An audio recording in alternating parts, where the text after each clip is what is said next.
Bismillah. 3, 2, 1. iPod. iPan Podcast. iPan Podcast. Mulai. Assalamualaikum. Selamat pagi, siang, sore, malam, dan dini hari. Selamat datang di iPod. Ngomong terus ampe kempot. Selama beberapa menit ke depan, lo bakal ngedengerin ocehan gue yang gak penting-penting amat sih. Alhamdulillah ya Allah, sekarang gue udah punya podcast sendiri setelah menunggu sekian lamanya, ada drama-dramanya. Alhamdulillah akhirnya punya juga podcast sendiri. Nah, buat lo yang nanya kenapa gue bikin podcast, kenapa nggak bikin YouTube atau media lainnya, karena menurut gue podcast itu gampang banget ya ternyata. Segampang lo ngerekam terus upload, udah deh, jadi lo tinggal ngedengerin. Dan lo ngedengerinnya juga enak gitu, bisa sambil makan, bisa sambil nyetir, bisa sambil ngepel, dan itu asik banget. Jadi ngapain lu lagi ngapain aja, itu lu masih bisa ngedengerin podcast gua gitu. Oke, dan di podcast yang pertama ini gue coba memperkenalkan diri dulu kali ya. Jadi nama gue adalah Ahmad Rivaldi Fauzi, biasa dipanggil Ipan, dan orang-orang kebanyakan manggil Aipan. Mungkin muka gue udah kayak AAA kali ya sekarang. Nah, buat yang belum kenal itu bisa langsung follow Instagram gue aja @rivaldifauzi dan salam kenal. Nah, tujuan gue bikin podcast ini tuh simple banget ya. Sebenarnya gue cuma mau jadi orang yang bermanfaat, udah itu aja. Soalnya selama ini kan gue bikin video-video lucu di Instagram. Menurut orang sih lucu. Kalau menurut gue sih lucu banget. Dan basically gue emang suka ngomong orangnya. Saking demennya gue ngomong tuh, jadi kalau gue ngobrol sama orang budek tuh, orang budek bisa denger langsung. Saking gue demen ngomongnya. Intinya gitu dah ya. Jadi sebelum mulai podcast ini, sebenarnya gue kemarin sempet tanya ya ke followers di Instagram, kalau misalnya gue bikin podcast, kira-kira nih kontennya tuh yang cocok apa sih buat gue gitu. Karena itu gue bikin di Instagram, jadi enaknya mending kita bacain aja deh komen-komennya ketika gue bikin posting itu di Instagram ya. Bentar, gue cari dulu. Oke, ini ada dari Handarti 3. Bikin horor aja. Buset dah. Kayaknya muka gue potensi banget ya Chan, buat bikin horor gitu. Kayak siapa? Susana. Nanti gue siarannya pakai baju ijo-ijo, terus di atasnya ada apa namanya yang buat orang kawinan Sunda tuh? Ada siger ya kan. Perkenalkan, nama saya Nyi Roro Kidal gitu. Karena saya biasa megang apa-apa pakai tangan kiri gitu. Oke, terus selanjutnya dari @siska febrina 27, tentang kehidupan katanya. Kalau gue bikin tentang kematian ribet juga ya. Oke, terus dari Pida @pida, konten masak dong Aipan yang Ajif. Sebenarnya gue pengen bikin konten masak gitu ya, cuma kan ribet juga ya, kita naruh mic di atas kompor terus panas-panasan, terus gue harus memperkenalkan diri sebagai Ipan Hoerudin, kan gak lucu. Aduh, ada aja le. Terus lanjut nih dari Kirana Gilang 21, konten bisnis dan lawakan. Nah, ini boleh nih. Gue juga sebenarnya mau bikin konten yang berkaitan dengan bisnis, terus wedding organizer. Soalnya kenapa? Karena gue ngejalanin sendiri. Jadi konten yang gue bawakan itu lebih jujur gitu ya. Nah, terakhir deh ya. Soalnya banyak banget nih yang komen nih, ada 250 juta nih komen. Berarti semua rakyat Indonesia nih yang komen nih. Terakhir dari @_SAAA8, konten gimana caranya kita tahu konsep yang pas buat nikahan dan sesuai budget. Nah, ini yang gue bilang tadi, ini pas banget nih tentang wedding ya. Jadi secara gue kan punya wedding organizer, si Pepper in Rose Wedding ini gitu. Jadi insya Allah nanti tips-tipsnya bakal kredibel lah ya, insya Allah mudah-mudahan aja. Nah, itu dia tadi komentar yang gue temuin di Instagram setelah gue tanya konten apa sih yang cocok gitu kan.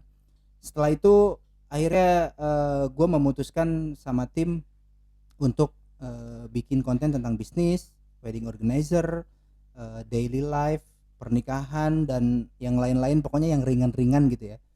Jangan lupa untuk didengerin biar podcast gue ini umurnya panjang banget kayak jembatan Suramadu gitu. Oke, sebagai podcast perkenalan, gue bakal bacain Q&A yang udah masuk ke Instagram gue kemarin. Jadi sambil sambil gue cari Q&A-nya, gue coba sambil cerita kali ya. Jadi beberapa hari yang lalu tuh gue pernah bikin story yang isinya tuh Q&A di Instagram gue. Habisnya gue kemarin tuh gabut banget ya, ada di rumah mertua, lagi sepi banget lah gitu, dan taunya banyak banget yang nanya gara-gara gini ternyata. Jadi pas gue posting di Instagram itu ada foto pisang ngegantung di atas lemari. Itu sih menurut mereka jadi salah fokus ya, jadi nanyanya tentang pisang itu. Cuma ternyata banyak juga yang nanyain hal lain tentang Q&A-nya itu sendiri. Jadi di rumah mertua gitu, di rumah mertua gue itu kan ada lemari bupet gitu ya. Nah setiap kali beli buah pisang itu selalu digantung di atasnya. Gue juga nggak tahu kenapa itu digantung di atas gitu. Mungkin mungkin supaya lebih natural gitu ya, ngambil pisang lebih dapat gitu. Oh nih pohon pisang nih, gue ambil nih dari atas, gue petik, gue puter, terus dibuka, dijilat, dicelupin, nah Oreo kali ya. Nah nih udah ketemu nih ya. Oke, gue bacain satu-satu ya. Pertama dari ini apa nih? Ed Azmi Hanifa. Kakak pas nikah sama Kak Cila umur berapa? Gue nikah sama Sela itu tahun 2017 bulan Februari. Waktu itu umur gue 25 dan Sela umurnya 24. Jadi kita beda setahun ya. Terus ada lagi dari Ed Erisa Andrella. Ed Erisa Andrella. Salah nggak sih kalau cewek menyatakan cinta duluan ke cowok? Nah, salah nggak Chan? Enggak ya. Ini kalau percintaan gini gue agak gimana gitu ya. Tapi kayak gini, kalau menurut gue sih ya, kalau lu demen sama orang, ya udah tinggal lu nyatain aja, jangan dipendem. Ya nggak? Ntar mules. Tapi gini, ini menurut pandangan gue ya, kalau misalnya emang lu udah suka sama cowok dan ternyata cowoknya juga suka sama lu, sekalian aja tuh lu tanya ke cowoknya, kapan kamu mau ngomong ke orang tua aku? Pacaranmu jangan lama-lama, ntar lu udah capek pacaran lama, nggak taunya cuma ngejagain jodoh orang kan, ngerai bos. Lanjut dari NMS Sela, NM Sela. Pertanyaannya, gimana caranya kita tahu kalau dia jodoh terbaik buat kita? Ini kok percintaan semua sih? Heran gue, pada galau banget kayak perempuan. Oke, gini ya, sebenarnya buat yang kayak gini gue juga agak males jawab terlalu detail gitu ya, karena definisi jodoh terbaik itu kan macem-macem ya, nggak bisa disamain satu orang aja gitu. Tapi kalau misal gua boleh kasih pandangan sih ya, jodoh itu kan emang udah diatur sama Allah nih. Jadi kita nggak usah ikut campur lagi buat ngatur nih orang cocok atau enggak sama kita gitu. Itu udah urusan Allah. Jadi ketika lu udah ngerasa udah klop sama orang nih, udah lu bismillah aja untuk maju ke tahap selanjutnya gitu. Masalah cocok atau enggaknya, udah itu udah urusan Allah, udah bukan urusan lu lagi. Lagian gini, kalau misalnya emang lu jodoh sama orang yang udah cocok nih sama lu, ya kan? Terus lu udah lumayan lama lah berhubungan sama dia, dan oh ini cocok nih buat gua, ini ngeklop nih sama gua. Emang itu bakal cocok terus ke depannya.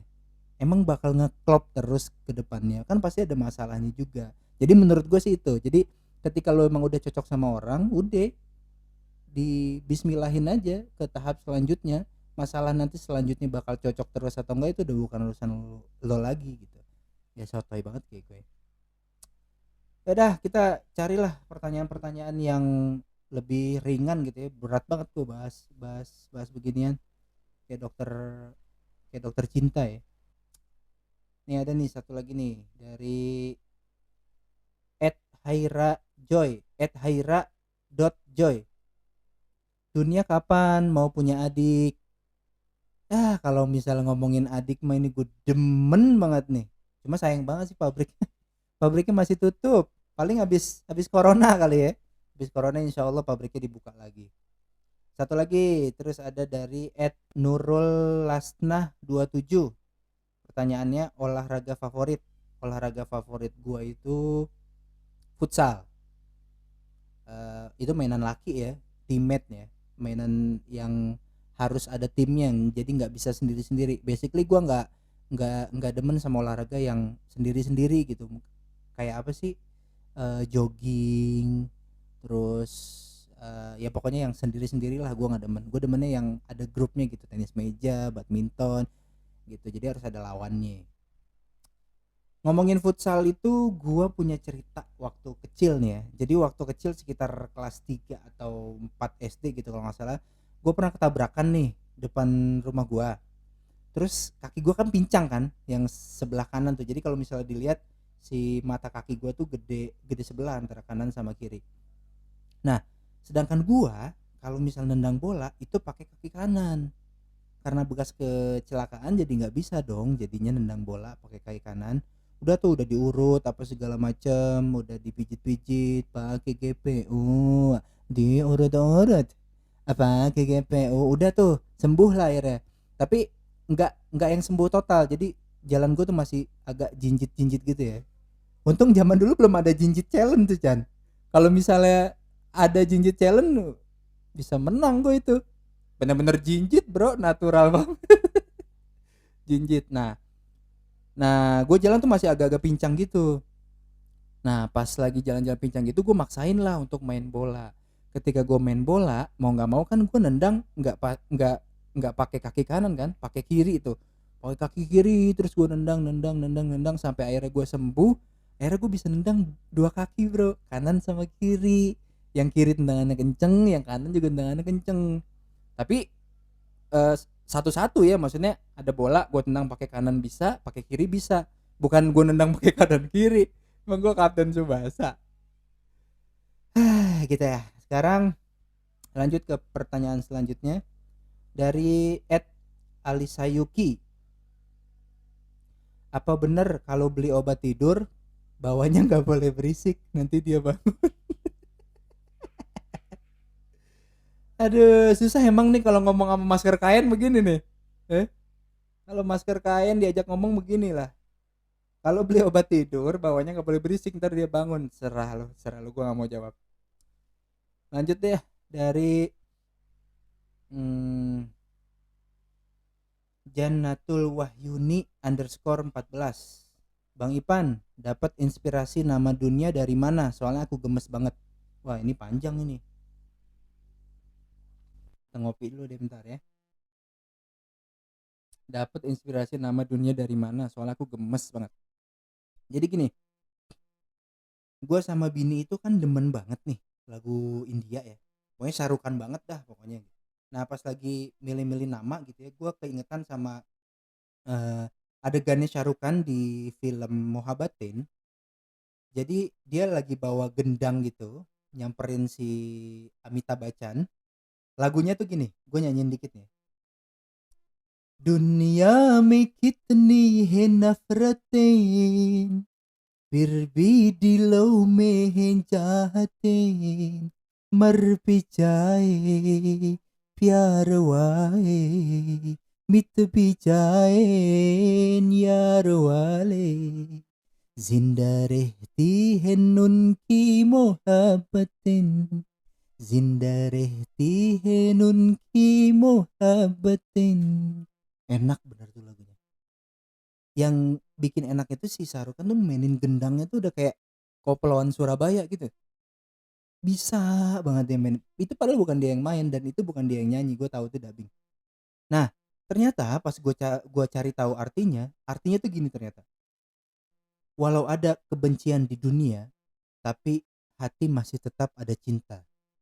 Walau yang bercinta mati, walau yang punya kekasih mati, cinta mereka akan tetap hidup.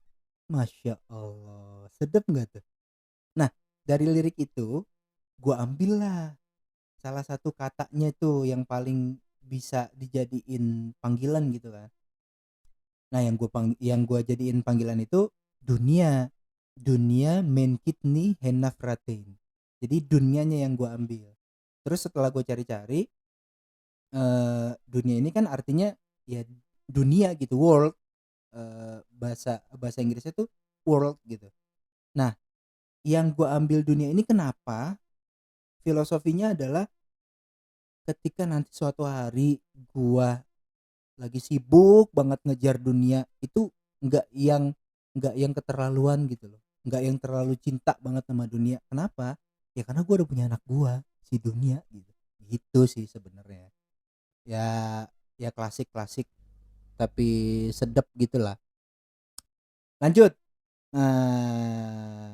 Tadi agak panjang yang ngejelasinnya karena emang itu butuh inian yang panjang.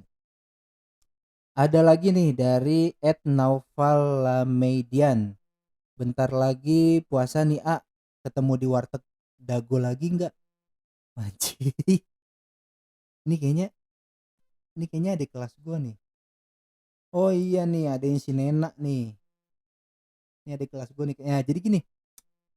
Jadi dulu waktu kuliah di Unpad, itu pas lagi bulan puasa, siang-siang tuh gue lapar banget, nggak tahu kenapa karena sahur gua nggak nggak sahur kalau nggak salah waktu itu ya. Ya, nggak sahur terus siang-siang tuh lapar banget. Nah, akhirnya gue memutuskan untuk masuklah gue ke warteg gitu kan. Nyemen lah, nyemen, tau nggak nyemen tuh? Nyemen, lu tau nggak nyemen? Bahasa bahasa Sunda, ngebatalin puasa gitu kan. Nah, pas gue masuk ke warteg itu ternyata di dalamnya ada dia, ada kelas gue tengsin kan. Tuh gue anjir, ini orang ngapain di sini? Dia juga pasti nanya kan, dia orang ngapain di sini? Itu mungkin dia alasannya nanya tuh ya, kurang ajar lo ya Nopal ya. Masih inget aja lagi lo. Aduh, capek juga ya baca-bacain begini. Ngap ternyata lo baca-bacain gini. Terakhir deh, gue juga capek banget nih perut gue. Aduh. Terakhir dari Nisrina Lestari. Pertanyaannya, plus minus menggunakan WO. Nah, ini cocok nih. Ini cocok nih, pas banget nih. Gini ya. Jadi gue alhamdulillah udah banyak banget nanganin pernikahan klien-klien si Paper Industries Wedding ini, dari yang pakai jasa WO sama yang cuma pakai panitia keluarga. Ini menurut gue ya, pakai jasa WO itu untuk model pernikahan zaman sekarang itu lebih banyak plusnya dibandingin minusnya. Gue ngomong gini bukan karena gue ada punya usaha si wedding ini ya, jadi bukan bukan promosi. Cuma gini loh, kita bahas plusnya dulu. Plusnya itu kalau lu pakai WO, bikin acara pernikahan lu itu jadi terorganisir gitu, lebih rapi gitu. Soalnya kan gini, orang WO itu dibayar untuk ngurusin acara lo secara profesional. Jadi bayaran yang dia dapat itu memang kerjaan dia ngurusin wedding lo gitu. Dia ngurusin tamu-tamu VIP lo. VIP itu kan artinya kan very important person ya. Jadi gimana caranya si orang-orang itu diperlakukan ya bener-bener orang penting gitu kan. Terus dia eh, ngatur stok makanan catering lo juga. Jadi kapan harus nurunin banyak, kapan harus nurunin dikit. Kemudian dia juga bisa ngatur ketika lo ngantri salaman untuk foto-foto, itu kan biasanya di bawah panggung tuh hektik banget ya, ribut banget di situ. Nah, itu yang ngurusin WO tuh. Mbak, tahan dulu ya, ini di atas masih ada foto. Mbak, silakan maju, di atas fotonya udah selesai. Nah, itu yang ngaturin si orang-orang WO gitu. Nah, ketika lu pakai WO, itu lu tinggal terima jadi aja. Jadi nggak usah pusing lu mikirin tamu-tamu lo. Sedangkan minusnya ketika lu pakai WO itu cuma satu. Lu harus ngocek duit lebih dalam. Lu harus bayar gitu. Nah, tapi jangan sedih nih, di Paper Invest Wedding itu harganya worth it banget untuk wedding organizer. Yang ini baru promosi. Oke, ya udah gitu aja ya karena gue udah ngap banget untuk podcast pertama. Paling Gitu aja, gua harap sih podcast ini bisa didengerin sama lo dalam keadaan apapun, lagi ngapain pun, lagi ngepel, lagi nyetir, lagi ngapain itu bisa dengerin podcast gua dan ya mudah-mudahanlah, selanjutnya mungkin yang kita bahas untuk, podcast selanjutnya tuh tentang persiapan acara pernikahan kali ya, itu cocok kayaknya. Insyaallah nanti podcast selanjutnya bakal gue bawain. Oke, untuk podcast kali ini kayaknya cukup ya. Jadi semoga apa yang gue sampein tadi ada manfaatnya. Gue Aipan, pamit. Wassalamualaikum. Ini udahan kan ya?